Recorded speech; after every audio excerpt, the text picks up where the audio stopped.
The idea behind affluence is to be able to say, I am free to live a life of choice and make decisions to create little legacy pools and give backs and generosity and know that I'm experiencing life fully. I'm Amy Porterfield, ex-corporate girl turned CEO of a multi-seven-figure business. But it wasn't all that long ago that I lacked the confidence, the budget, and the time to focus on growing my small but mighty business. Fast forward past many failed attempts and lessons learned, and you'll see the business I have today. One that changes lives and gives me more freedom than I ever thought possible. One that used to only exist as a daydream. I created the Online Marketing Made Easy podcast to give you simple, actionable, step-by-step strategies to help you do the same. If you're an ambitious entrepreneur or one in the making who's looking to create a business that makes an impact and a life you love, you're in the right place, friend. Let's get started.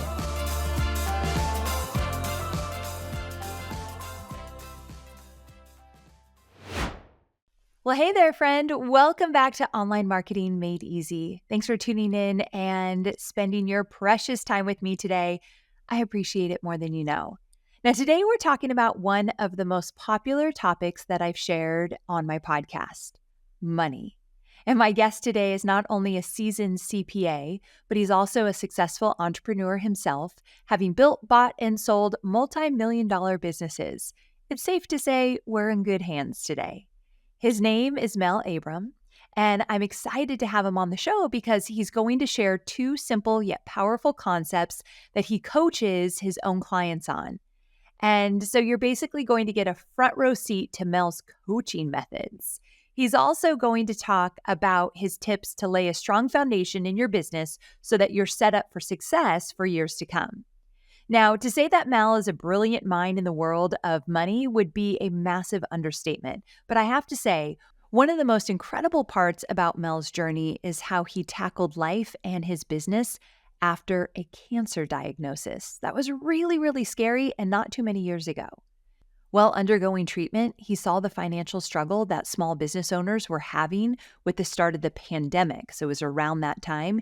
And he knew how useful his financial principles, what he calls his money machine, large, and he saw how helpful it was to him when he couldn't work for a period of time. And he knew he wanted to get that knowledge out there to other people where life gets in the way and they need support to make sure that they can continue living the life that they've created. So Mel wrote a book. It's called Building Your Money Machine, How to Get Your Money to Work Harder for You Than You Did for It. I love this book. So he's going to get into some of the principles that are detailed in the book today. And I think you're going to find a lot of value here. Listen, being an entrepreneur and looking at your money, it can be a scary thing. There's a lot of uncertainty, right? It's up to us to make the money that we bring in. We're not getting a regular paycheck anymore. And so looking at money in a really strategic way and planning ahead, if you're going to become an entrepreneur or you already are one, this is crucial. And if you're still in a 9-to-5 job, every principle that Mel teaches today, you can use right where you're at, but you can also expand upon it when you become your own boss. So there is something for everyone here, and this is an important discussion you do not want to miss. Let's get to it. Well, hey, Mel, welcome back to the show. Oh my gosh, so good to be here, Amy. Well, I'm so happy to have you here. Listen, you've joined me here on the podcast before, but I've got a lot of new listeners. So can you share just a brief rundown of your journey and how it led you to do the work that you're doing today? Oh my God. But at 60, almost 3 years old, it's never brief. But my friend, you look amazing, just for the record. I mean, every time you tell me you're in your 60s, I'm like, how? I don't understand it. But I also know you take really good care of yourself. But okay, tell me this journey of how you got here. So I'm actually a CPA by education, but I had a dose of entrepreneurship given to me at 11 years old. And that's the thing that kind of lit a fire under me, this idea. I started to do magic shows for kids. That's what happened. As I fell in love with magic because I watched a movie with my dad, with Janet Leigh and Tony Curtis about Harry Houdini's life. And I was just floored by this guy. And so I started to study magic. And at 11 years old, I found out that you could actually do things that you love to do and create a positive impact in people's lives and get paid for it.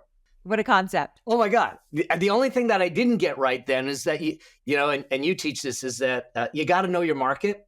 And I was doing magic shows for kids as a clown, and kids are scared of clowns. So know your market.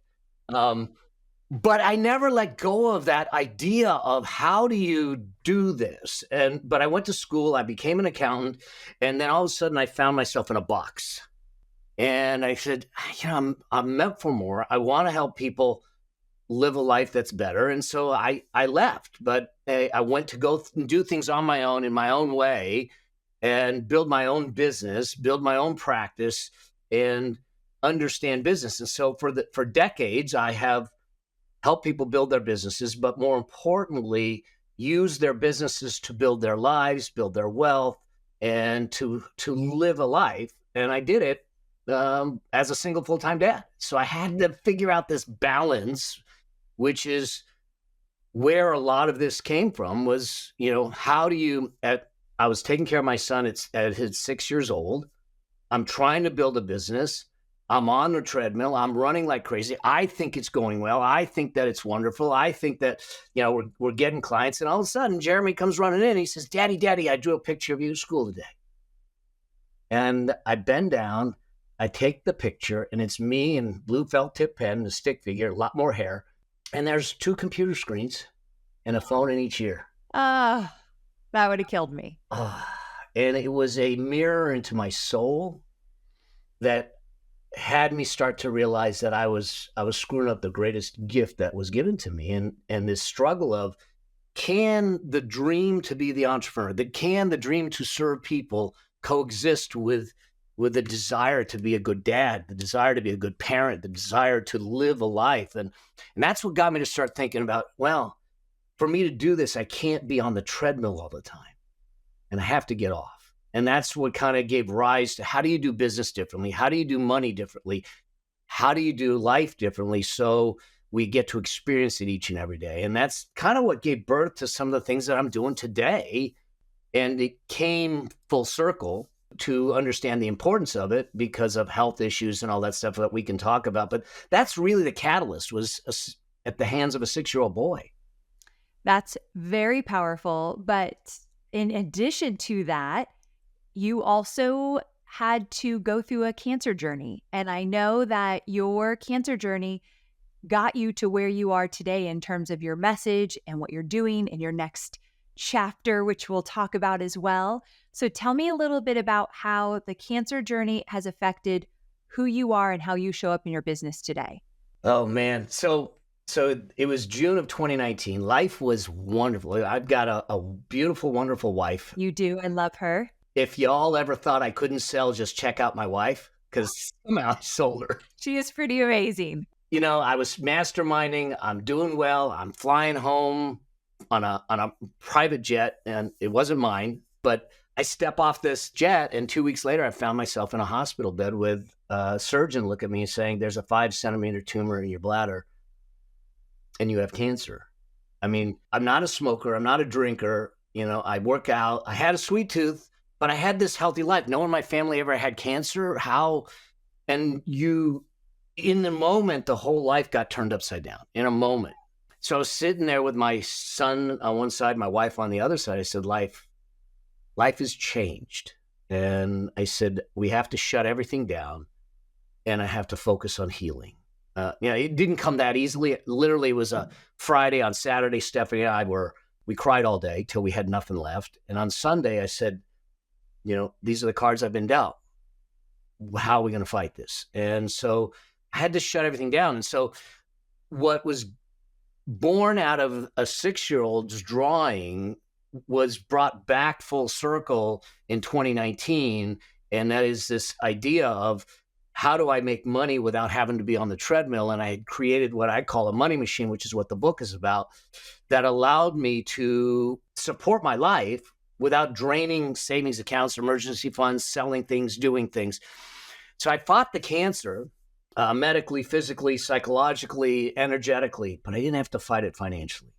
That is huge. It was huge. It was huge because I look at how much of the treatments and things that I did, the choice of the doctors that I had and the blessings that I had. And I can't imagine having to work for 8 hours a day and then fight for your life at night. Oh, yeah. And that's the thing that I realized, but I was in a bad psychological place with it. And that's what kind of gave rise to this because I said I didn't drink. How did I get the cancer? Who did I piss off? Who did I wrong? Why did I deserve this? What did I do? What did I drink? What did I eat? And we did all the testing. We never found out. And I was really in a dark place initially. And walking on the beach one day, I was talking to someone on the phone and he says, "You keep searching in the past for something you did that caused the cancer." I said, "Yeah." He said, "You haven't found it." And I said, "No." He says, "What if it isn't something you did, but something you were meant to do? What's the message in it now?" And that's when I sat back because the cancer happened just before the pandemic. And he then asked the question, "You did not struggle financially, but there's so many people struggled during the pandemic. Had they understood what you do and what you've done with your clients and with your son and with your life, would they have struggled during the pandemic?" And I said, "No." He said, "Is that the message?" And that's what gave birth to this whole new season of saying, and the beauty behind it for me was that now the cancer had value. Now the cancer had a positive impact. As much as it's something I don't wish on anyone, I had 3 surgeries, 4 tumors, 57 treatments to go through over a period of time. But now the process and everything I do today is the healing from the cancer. Yes. And I see it in you. Absolutely. You're a different man today, and you are already wonderful. So to see you really shine and now take the cancer as a gift to offer other people is incredible. And so this idea of a money machine, and a lot of entrepreneurs and soon to be entrepreneurs are listening right now. And I know, because I've been here too, in the back of their mind, what if something happens to me? What if I get cancer? What if I have a death in the family? What if my child needs me and I can't be fully present in the business every day? Will I lose it all? Will I lose all my money? Will I lose everything? And the answer today is you do not need to lose it all, but you do need a plan. And we're going to talk about that. So let's transition into that. You shared with me that throughout the years of experience working with clients, you discovered that people think they are afraid of making financial decisions. And you got to make financial decisions in order to plan and make sure you're going to be okay when life hits you like you've experienced. So you've said that they're actually experiencing a lack of something else that's essential to a positive relationship with money. So can you expand on this and explain what things our fear might actually be stemming from? Yeah, so this is interesting because I hear fear and I experienced this myself. I'm not exempt from this. I go through it. I made bad decisions. I lost 1/3 of everything I own in a Ponzi scheme and I had to come back from it. So most of it was born out of this, but as I analyzed it, it really wasn't fear, but lack that caused the freezing. And it was a lack of a couple things. The first is this idea of lack of clarity in the idea of, are we clear on what the actual decision is? Are we clear on the direction we want to go? Are we clear on what our life is like? One of the first things that I try to do with folks is to make sure that what's the vision for your life? Not someone else's, not what's his expectations of your degrees, your career, your parents, but what is your life? And if it's a tent in Montana or a yacht in Monaco or somewhere in between, it's your life. And get really, really vividly clear on it. Now allow that clarity to start to inform the decisions. And so now I'm trying to make a financial decision.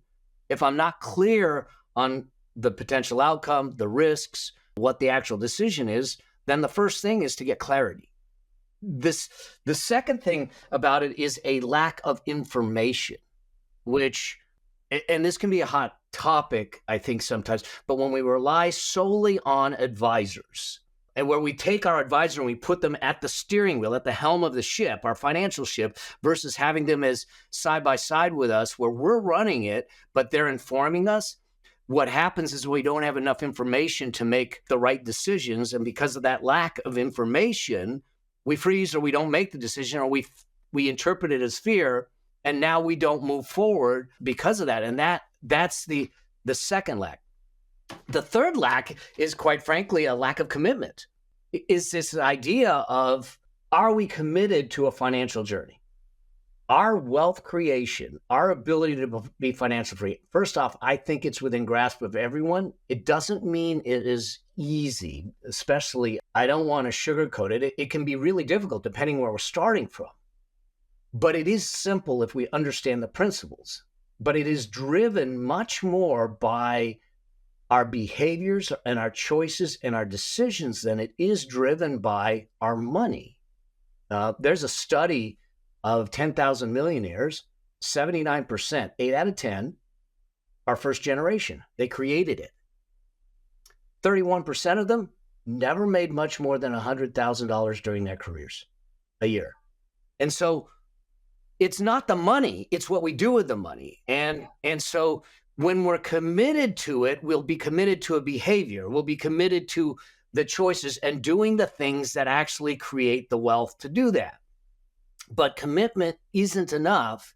So lack of commitment. The next is lack of action. So are we making the decisions?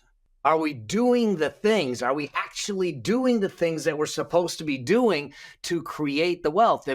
If we're overspending, if we're flippantly spending, we're not putting money away. We're not putting money away into investments of any sort. We're not spending a little bit of time, not to make you an expert, but a little bit of time to have an understanding. Then we're not taking the actions that someone that's going to build wealth would do. And so the next piece is the lack of action. And this becomes a checklist. So when someone is sitting back saying, I'm afraid to make the decisions, well, let's go to the checklist. Do we have clarity? Do we have information?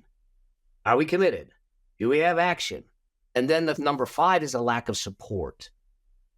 It's a pet peeve of mine when I hear someone say, well, they're self-made. No one's self-made. I look at it and go, I am here because of all the people that loved me through it. I don't want to insult them in any shape or way. I'm a product of my environment and the people that love me and were in my journey. And so the question is, do we have the right support around us? Is it mentors? Is it coaches? Is it advisors? Is it friends? Is it colleagues where we can have open discussions? We were raised in a society. I was raised in a household where, it's impolite to talk about money. You don't talk about it. But 72% of people, by American Psychological Association, 72% say they're stressed about money. Well, how do we avoid the stress? Well, first, how do we solve the problem? We have to have a conversation, but we're told not to have a conversation. But it is a catch-22. We have to have an open conversation around money to be able to alleviate the stress, because we shouldn't have financial stress, but we're not teaching people. We're not talking about it. And so having the right support around us to help us to go and say, I don't know, I'm not sure that I understand this. I'm not sure how to navigate this. Can you help me? Can you help me understand? Or having someone around you saying, you told me that this was your goal. You told me that this is where you wanted to go. How is this supporting that journey? And being willing to kind of kick you in the behind in a loving way and hold you to the standard you said you were going to be held to. And having that around you and not doing it siloed, I think is really, really important, because money miseries can really cause us to just shrink down, be myopic, and struggle because we think we're the only ones. Y'all, 72% say that they're stressed. 22% say they're extremely stressed. You're not the only one. I get stressed. So be open about it. It's a mental health element to money that we need to think about. And then the last lack in the stack of lack is a lack of a backup plan. Some people will say don't have a plan B, but when it comes to money decisions, when it comes to financial decisions, and I'll give you a tangible example of this. Before you make an investing decision, I want you to know what your exit is.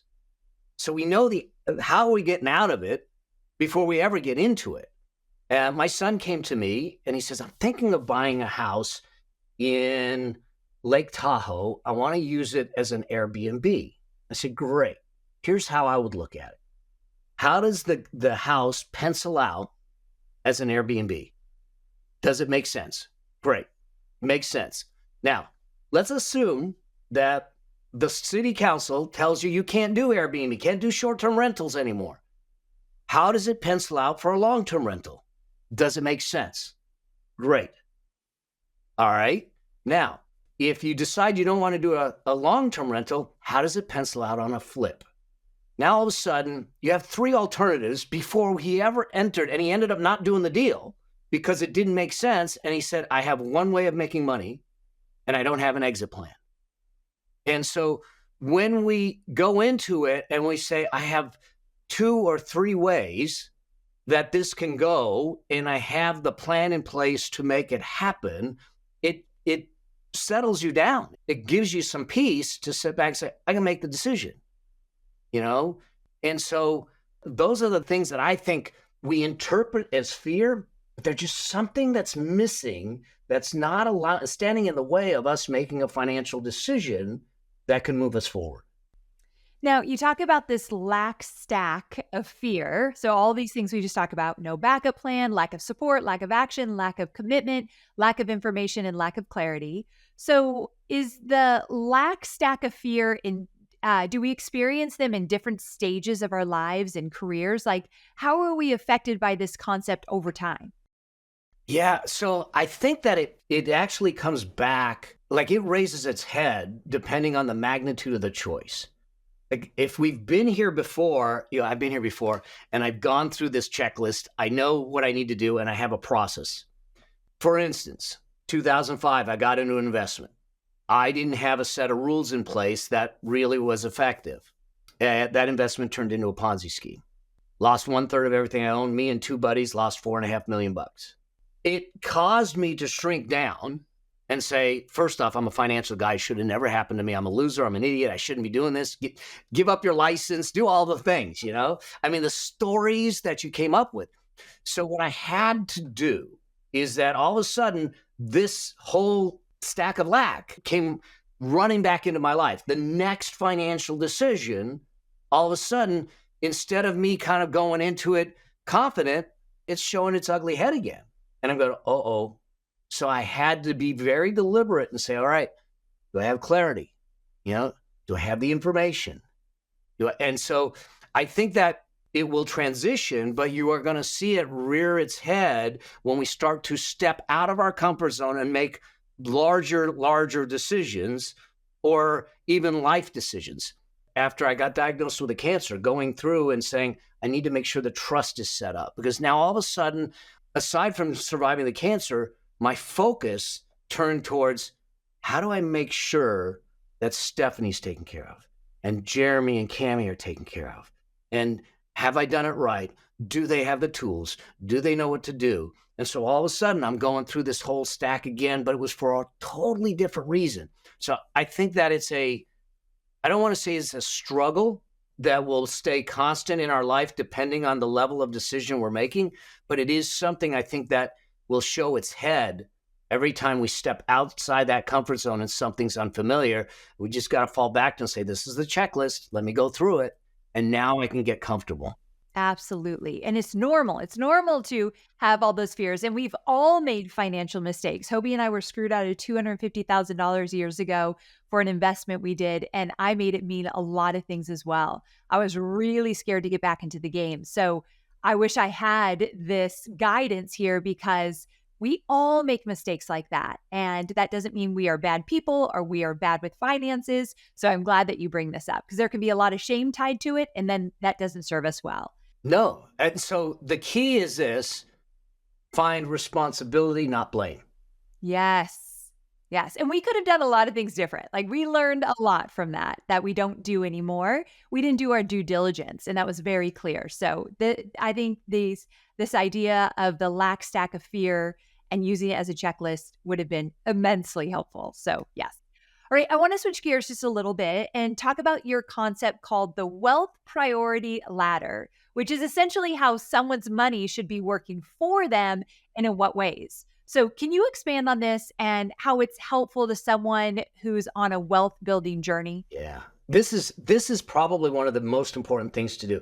Think about this. You've hired a big team, but if you were going to hire 10 new employees, would you ever bring them in? You hire them all, you bring them into a conference room and say, I'm glad you're here. If you notice, we do things differently.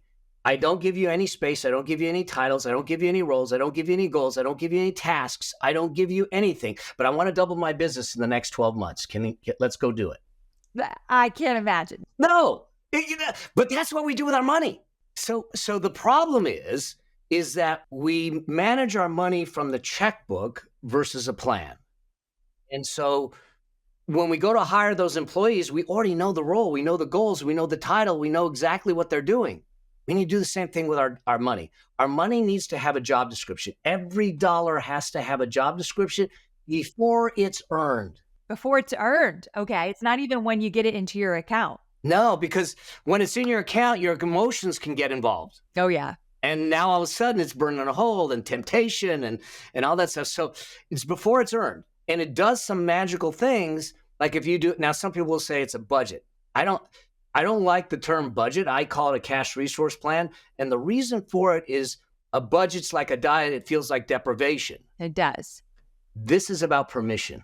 This is a permission to spend. Like if you're going to go out and spend $150 on a nice dinner and you had it in the plan before you ever earn the money and you go and spend it, there's no guilt. There's no shame. You strip away the emotions, you go enjoy it peacefully. But if we do it flippantly, you're sitting there going, just put on a credit card. Can I afford it? This whole wealth priority ladder is a way to assign the roles to every dollar that comes into our life in a way that will maximize your returns and try to minimize your risk. I look at my job as first, safety first, growth second. I want a safe foundation to build from, and then we can grow from that versus, hey, what's the investments? And the thing to think about is that everything is driven by the vision of your lifestyle, because that's what we're trying to get to. It's not a bank account. I see a lot of people that have huge bank accounts but bankrupt lives. And I don't want that. I want to live a rich life. I want to live an experienced life with my wife, with my grandkids, my kids, all that stuff. And the dogs. Oh my God. One was just scratching at the door. So that's what this is. And so it's to create a good financial foundation to grow from, to give you the priorities of which dollar goes where and why, and to try and maximize the returns and the advantages of every single dollar. Okay, so there's different levels of this ladder. So tell me what the levels are and what do they cover? Like I think the first one is comfort, right? Okay, talk to me about these. So the first level is comfort. And I call it a comfort fund. This is simply it's not an emergency fund. It is simply to keep you from hitting the ditch if something goes wrong. It's to cover your medical deductibles. It's to cover the transmission that goes out. And so we say we want $1,500 or 1 month's expenses, and that's it. Just put it aside. Put it in a high yield savings account, because now we can at least get 4.5% to 5.5%. It's liquid. And it is insured, and now you have it there. So if you need it, if all of a sudden you have a medical deductible that has to be paid, it's not going on a credit card. That will go away once you have the higher level fund of the peace of mind fund. But at the very beginning, I just want to give you oxygen. That's all it is. And so that's the reason we do that. We start with that to give you peace of mind. The second level of this ladder is actually done in a phase of together. And that is this. I want to eliminate destructive debt, and I want to build the peace of mind fund. Now, some people will say you should be out of debt before you start investing or doing anything. I actually think it's a mistake, and here's why. I think that your wealth creation muscle is a different muscle group than your debt management muscle. It's important for us to work both muscle groups. Will it take you longer to get out of debt? Yes, it will. Mathematically, it will. However, we're already getting ourselves in the wealth creation game, and we're exercising the muscle, even if it's small. Remember I said early on that I want the behaviors to be in place. I'm not as concerned about the money. Even if it's a $5, $10 that we're putting away and the rest is going towards debt, that's fine. But I just want to exercise it. So these two things are done at the same time. And the other thing that I'm different on is I don't believe all debt is the devil. Okay. All debt has two characteristics, no matter whether it's constructive or destructive debt. And that is this: all debt costs, it's called interest. All debt stresses. So it stresses you financially and it stresses you psychologically. Whether you believe it or not, it does. Having an obligation, having debt, owing people money stresses you psychologically. But destructive debt is the debt we take on to finance consumables and a lifestyle that we can't afford. So it's luxury items, it's clothes, it's all that stuff that if I have to put it on payments, that tells me that we can't afford it today. I'm going to go back to lifestyle. What do I want my life to look like? Do not forsake what you want most for what you want now. And that's what we tend to do, is that that immediate gratification lets us put that off, but we don't want to put it off. So the first thing is I want to make sure that we eliminate destructive debt. And there's a couple ways to do it. Avalanche method, snowball method. We have worksheets and templates that allow people to do it that they can grab for free. But the point is that I want to get you out of the habit of financing lifestyle and into the habit of investing for a future. At the same time, I want you to start putting money away into what other people call an emergency fund. I call it a peace of mind fund. They say 3 to 6 months. I say 9 to 18 months. I've said 9 to 18 months for many years. And the reason for it is I just think that 3 to 6 isn't enough time. And the pandemic showed us that. Now, you'll hear critics say, yeah, but then you have a lot of money in cash and therefore it's not invested. It's not doing you any good. We got to go back. Every dollar has a job description. This dollar's job is peace of mind, liquidity, and taking care of the things that are unplanned. And so it's doing its job. It's not there to build growth and wealth. And that's the important part of understanding that we have to allocate that. And so I want to put it away in a high yield savings account and just leave it. Let it grow, let it stay there for a period of time. And that's it. I'm carrying a lot of cash right now for a lot of reasons. Now, I say 9 to 18 months. People say, well, what is it? Is it 9? Is it 18? Is it 12? The answer is it depends. So what happens is 9 to 18 months, if, for instance, let's just take a couple people. If all of a sudden you have a family and you're the single wage earner or the breadwinner of the family, then we might push it longer, because if you lose your ability to earn income, we need safety. If you're not the primary earner or you have a second income, then maybe we keep it shorter. If you're up in years and you're thinking of getting out of the workforce and you're going to slow some things down, you might push it further. If you're young, you might shrink it down. So it's guidelines. It's not dogmatic. It's guidelines that you want to craft to fit your situation to make that happen. And so that's phase 2 of it. First comfort, then we get out of destructive debt and we build a peace of mind fund. At some point, one or both of those things are done, and now you graduate to the next place, and that is building your freedom fund. This is your investing. 20 to 25% of your money goes towards your financial future. And you might look at it and say, well, I can't afford 20 to 25%. That's great. Let's start with 5. Let's start with 3. And let's increment it up. That's the goal, 20 to 25%. If you're younger, you may get away with 15%. I got a kid that is in one of my programs, Lord knows, 16 and a half he joined. He's 17 and a half. He says, I got a job. What do I do? I said, open a Roth IRA. He's now 18. 3 weeks ago, we have a conversation. He says, I funded the Roth IRA. What do I do with it? How do I invest it? And I go, how much did you fund it with? I'm thinking he's 18. What did you put in? 500, 1,000? What did he do? He says, well, I fully funded 2023, mind you, $6,500. And he said, I already funded 2024. Oh my gosh. I wish I was like him at 16 and 17. You're 18 and you put $13,500 away. He says, yeah. I said, dude, I go, you're already a millionaire. It's going to go up 100. If you just put in an S&P 500 fund, it's going to go up 107 times before your age 65 is said. You'll have 1.2 million if you did nothing, just avoid stupid, Wild. And so when you look at that, you sit back and say, all right, I got to get in the game.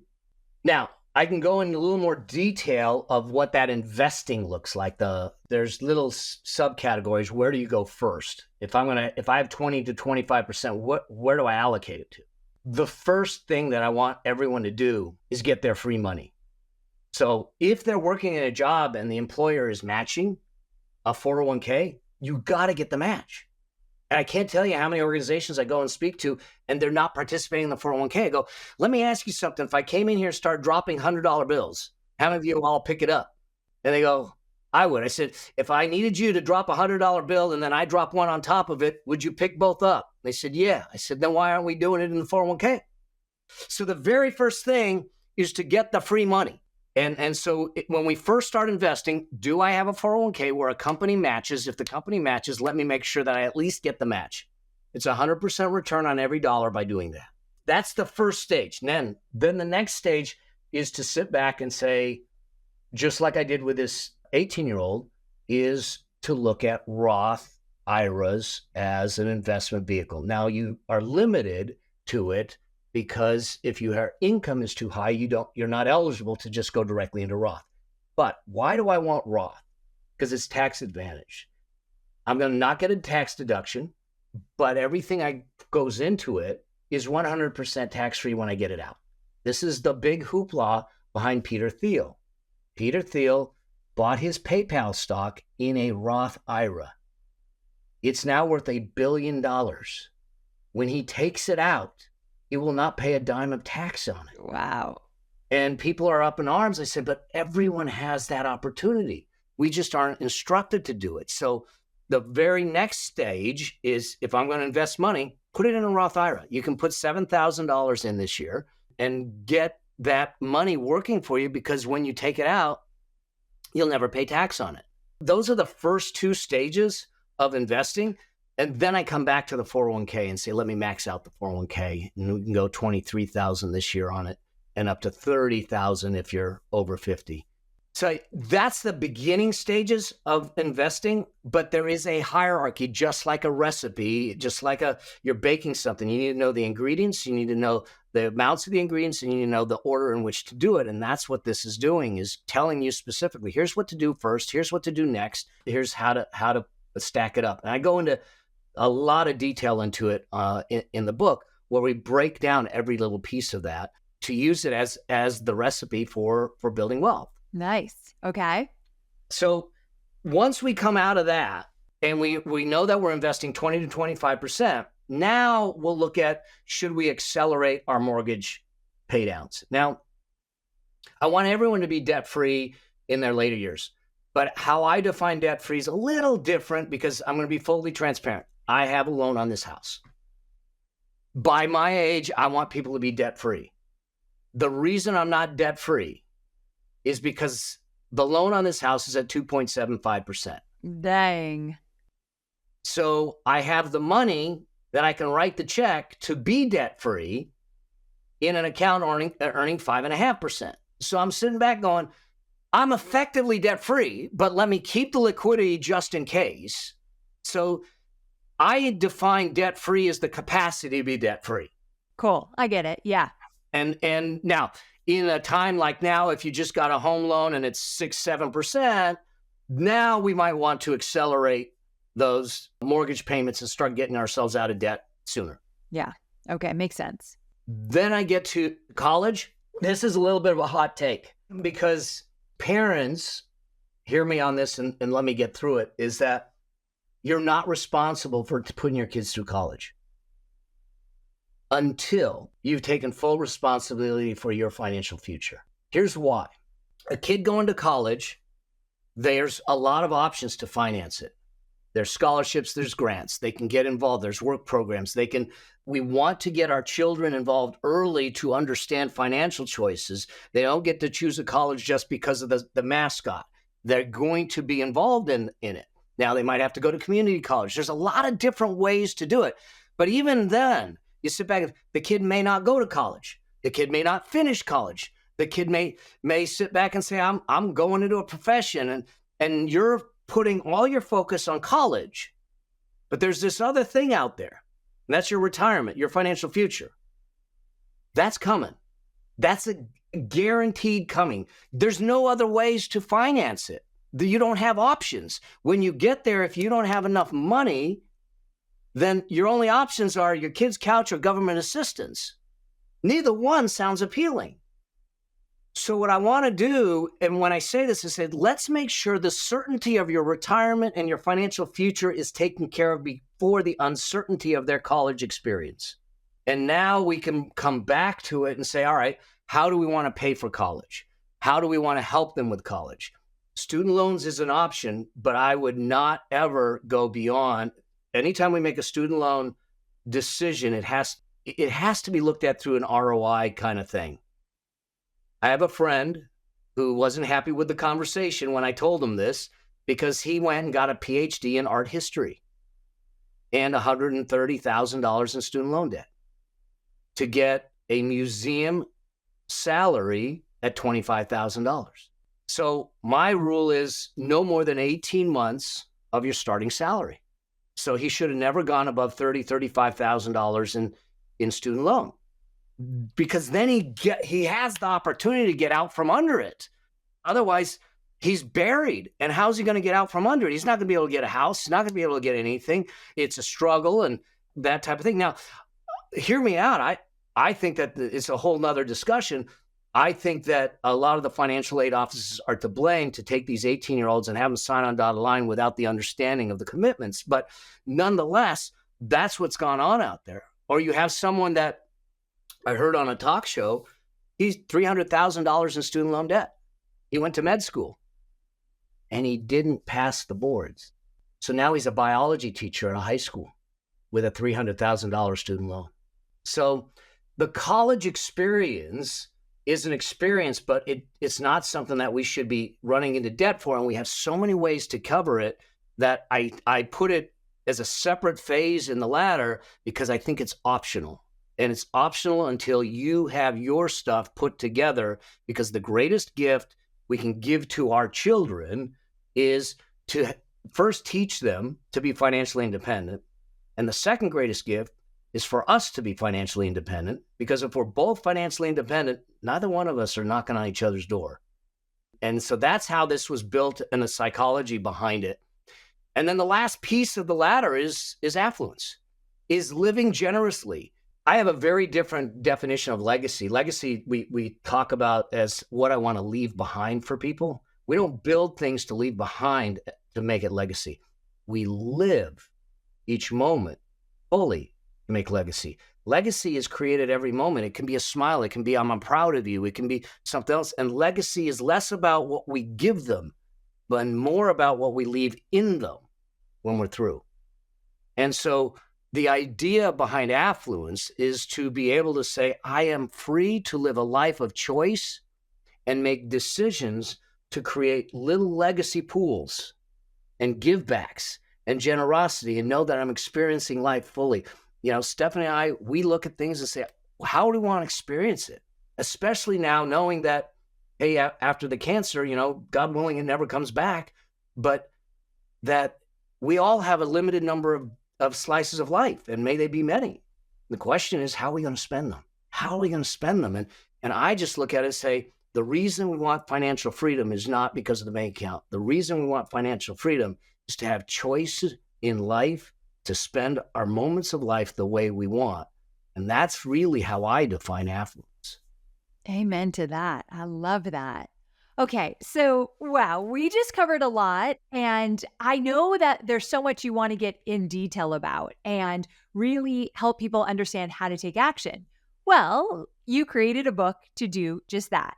So I'm really excited for you to share with my listeners. Tell everybody about this new book and who is it for? Because a lot of entrepreneurs and soon-to-be entrepreneurs are listening, so they're going to wonder, is this book right for me? So tell us a little bit about the book and where they can get it.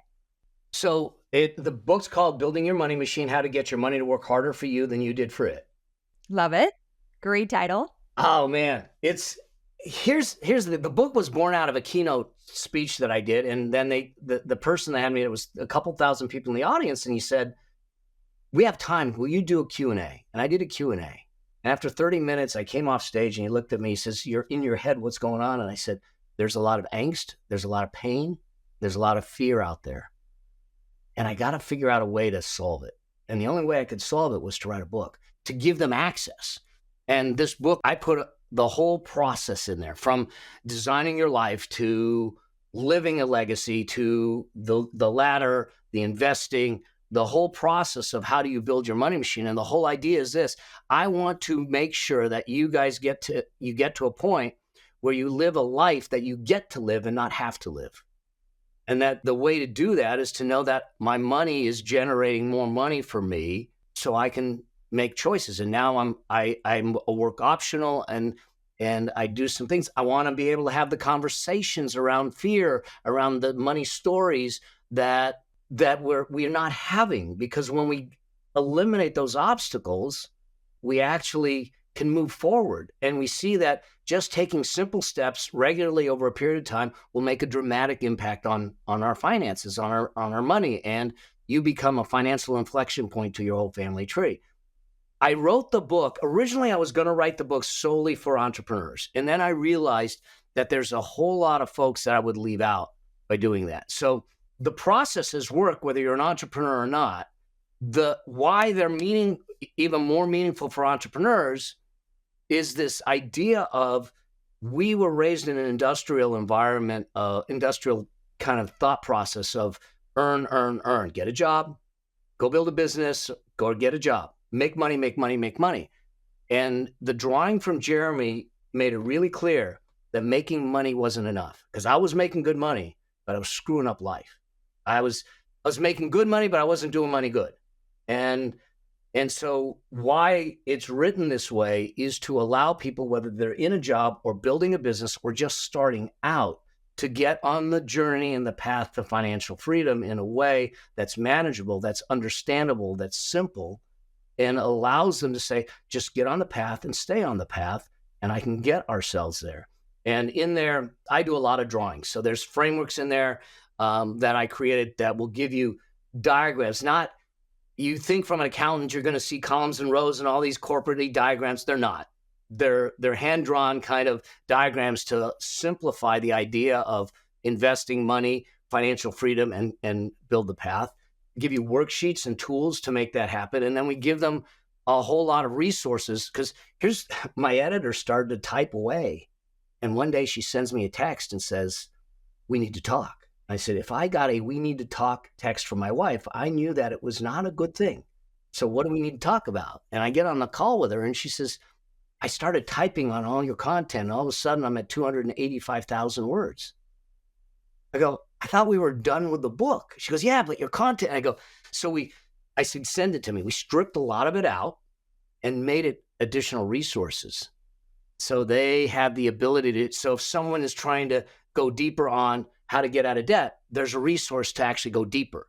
So we give you everything you need, but if you want to go deeper on certain things, you can. And so the whole idea was, for me, is that I'm on a crusade, and that crusade is to light the path to financial freedom for 1 million families.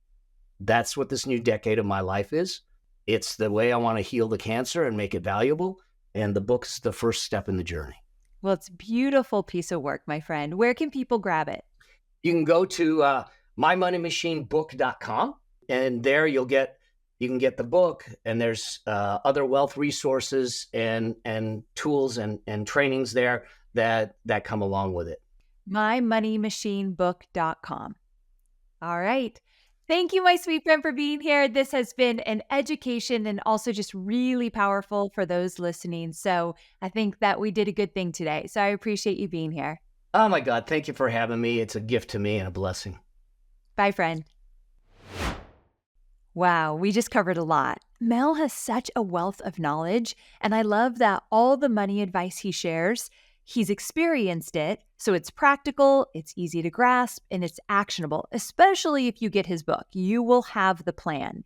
When I became an entrepreneur, I was terrible with money, to be quite honest. I always knew how to save, but I didn't know how to have money as an entrepreneur and how to plan ahead and how to invest. And I made a lot of mistakes in the early days. And I wish I had a book like this to build a really strong foundation. And, I'm a systems kind of girl, right? So I like that he's like, do this first, then do that, then you move into this phase. I'm all about phases because to me, it's like baby steps. And I think that's what he's giving you in this book. I was really surprised what he said about college, but I could kind of get behind it. I see what he is saying there. So he's got a lot of really cool perspectives to consider and maybe change your mind about in order to build the kind of wealth and security you're looking for. So again, go grab his book, Building Your Money Machine. You can get it on Amazon, Barnes & Noble, Books A Million, Target, wherever you get your books. So go to yourmoneymachinebook.com to grab your copy, and I promise you, this will make entrepreneurship easier. So I hope you love it as much as I have. All right, my friend, I cannot wait to see you next week, same time, same place. Bye for now.